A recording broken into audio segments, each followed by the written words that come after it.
some of the payments that might have been made during the pandemic could be retroactively refunded.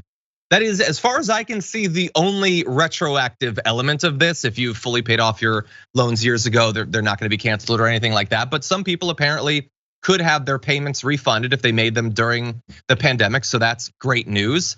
And also I wanted to give an update on, we talked yesterday on the show about how there's some fairly obvious, statistically obvious racial inequity to this. When white families have less debt on average from student loan debt, canceling X amount rather than a percentage is going to hit white Americans much more than black Americans who have more student loan debt. So all of that remains true, by the way. And so the criticisms of this is sort of the modern day form of structural racism. I think those are still valid.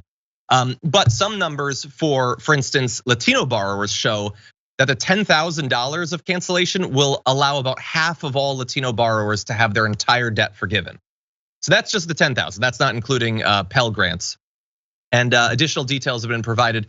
Almost 7 in 10 Latino student borrowers have educational debt.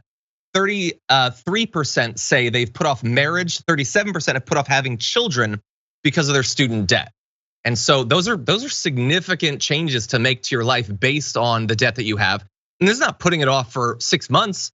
You have that debt for years and years and years. And so that can really reconfigure your life. The idea that half of that debt could potentially be gone, or I should say for half of borrowers, it could entirely be gone. That is going to really free people up to live the lives that they should be living. Whether we're talking about marriage and kids, or starting a business, or moving across the country, or going independent, or doing whatever it is that you want to do, these are all good details. So, trying to give credit where credit is due. Any other thoughts, Jordan? Definitely, I think that's great on that point.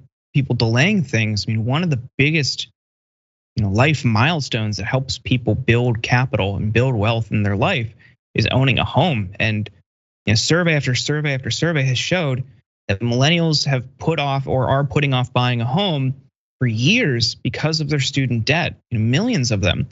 And this freeing it up is going to help them advance in their life. I wish it would help everybody. But 300 billion or so in student debt cancellation still leaves like 1.4 trillion. So down from like 1.6 or 7 with the other cancellations. So still a long way to go. And I still certainly have my share that is not going away. But come on, Brandon, let's get it done. I know. We'll take what we can get, but what I also said yesterday was, like, I do like the establishment of precedent.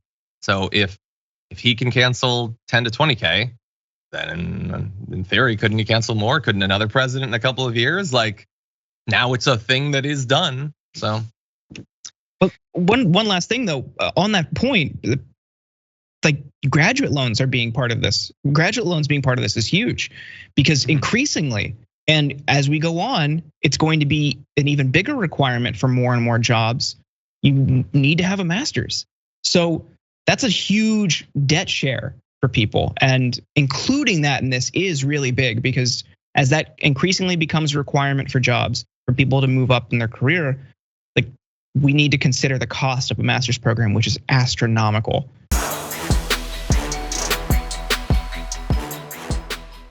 For more political news breakdowns, interviews, stories of activism, and me trying my hardest to care about the occasional big celebrity news story, subscribe to our YouTube channel at youtube.com/The Damage Report. And you can ring the bell wherever it is so you don't miss anything.